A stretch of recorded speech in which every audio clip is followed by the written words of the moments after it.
코비드-19을 이제 일으키는 이 SARS-CoV-2라고 하는 바이러스는 베타 코로나 바이러스 계열의 바이러스로 알려졌고요. 과거에 유행했던 사스 그리고 머스와 같은 질병이 포함되어 있는 바이러스 그룹입니다. 기본적으로는 이 SARS-CoV-2라고 하는 바이러스도 호흡기 감염을 유발하는 바이러스가 되겠고요. 이 베타 코로나 바이러스 계열에 포함되어 있는 바이러스들의 공통적인 특징이기도 합니다. 근데 이번에 유행하고 있는 코비드-19는 과거에 이제 유행했던 이 사스와 머스랑은 조금 다른 특징이 있는데 호흡기 감염을 유발을 하지만 호흡기를 통해서 감염된 이후에 과정에서 조금 다른 점이 있습니다. 무증상 감염이 있고 그 다음에 증상이 발현되기 전부터 전파력이 있다라는 것이 다른 코로나 바이러스와는 가장 큰 차이점이 되겠습니다. 이러한 특징은 오히려 이제 우리가 흔히 알고 있는 인플루엔자, 독감이라고 얘기하는 질병과 유사한 면이 있고요. 그래서 과거 사스라든지 머스 같은 경우에는 비교적 국한된 지역에서 유행을 했던 반면에 이 코비드-19 같은 경우에는 팬데믹으로 진행할 수 있었다.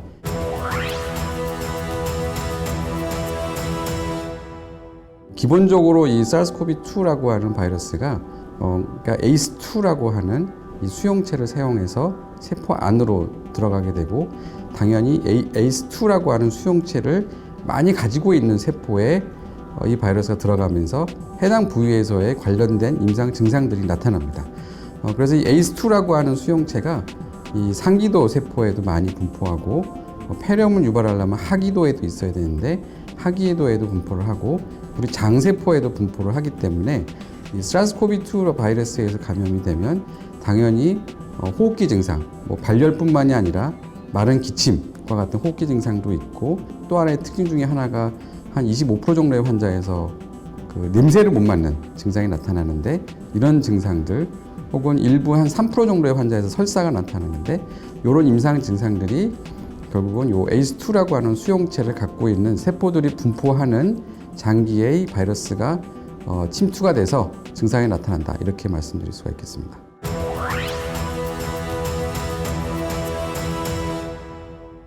이 SARS라든지 머스 같은 경우에는 조기에 진단을 하고 조기에 격리를 하게 되면 전파를 최소화할 수 있는 그런 가능성이 있었다고 할 수 있는데 이번 코비드-19 같은 경우에는 이 바이러스가 증상이 나타나기 이전부터 전파력을 갖고 있다.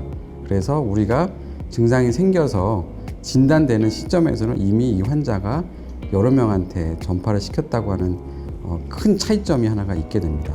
이 폐렴이 발생을 하는 시점이 이 바이러스는 감염된 이후에 우리가 영어로는 사일런트 하이폭세미아라고 하는데 감염되고 나서 약 한 일주일 정도 되는 시점에서 일부 환자에서는 폐렴이 발생을 하는데 이 폐렴이 발생하는 시점에서도 많은 환자분들이 호흡곤란과 같은 그런 증상이 없고 우리 보통 폐렴 그러면은 기침, 가래 이런 증상이 있어야 되는데 그런 증상들이 없는 분들이 굉장히 많다. 그래서 발병 후 약 7일 정도가 굉장히 크리티컬하고 그 시점에서 폐렴이 생겨도 일반적인 폐렴의 증상들이 명확하지 않은 분들이 많아서 자칫 우리가 이제 치료가 늦어지는 있을 수 있다라는 것이 어떤 이 질병의 독특한 특징이라고 할 수 있겠습니다.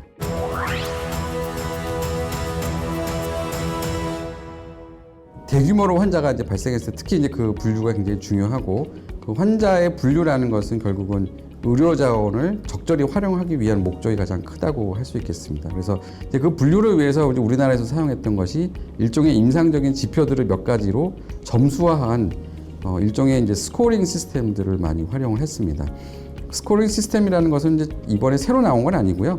일반적으로 의료계에서 많이 쓰고 있던 얼리 워닝 스코어링이라는 거, 워닝 사인이라고 하는 이 스코어링 체계가 있었고 그것을 일부 변형시켜서 환자들의 체온, 호흡 횟수, 맥박, 의식 상태, 또 경우에 따라서는 산소 포화도의 값을 따라서 그걸 점수화하고 보통 7점 이상이 되면 이 사람들은 이제 중증이 될 가능성이 높겠다 이렇게 예상을 해서 그분들을 우선적으로 병원으로 입원시키는 그런 분류 체계로 활용을 했고 그런 이제 분류 체계에서 이제 분류가 되지 않더라도 기본적으로 60세 혹은 65세 이상의 이제 고령 환자분들은 고위험군이기 때문에 그런 노인분들을 우선적으로 병원에 입원시키는 그런 분류를 체계들을 지금까지 운영을 하고 있습니다.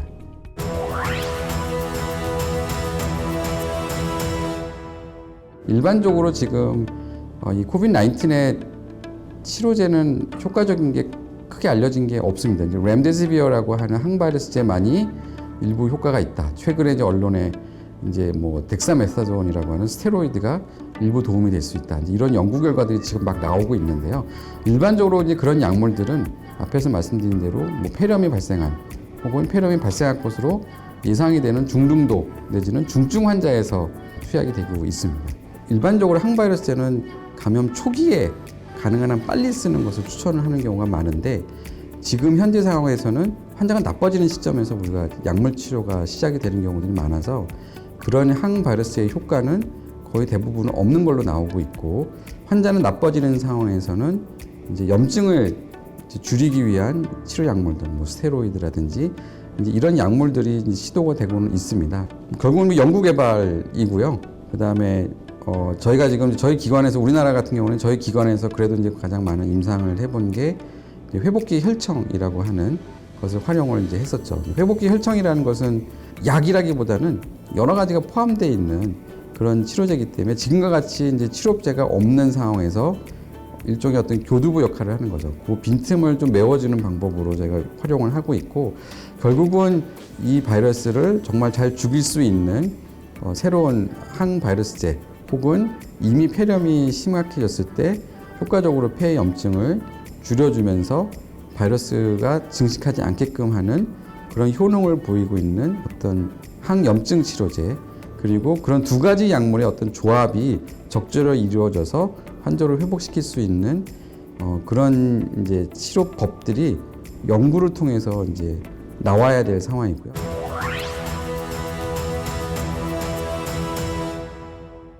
치사율은 이제 크게 어떤 사람들이 감염이 됐느냐.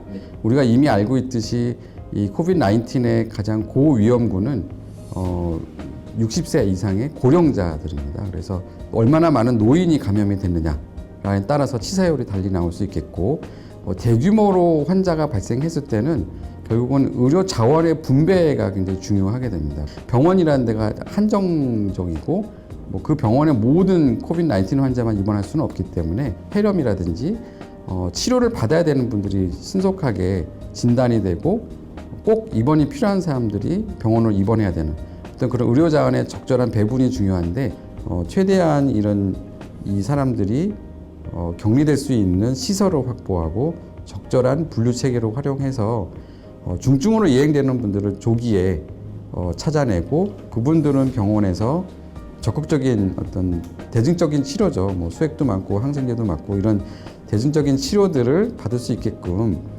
하는 그런 체계가 잘 운영될 수 있도록 공무원부터 의료기관까지 다 같이 협력하고 노력하는 것이 필요하다 이렇게 말씀드릴 수 있겠습니다.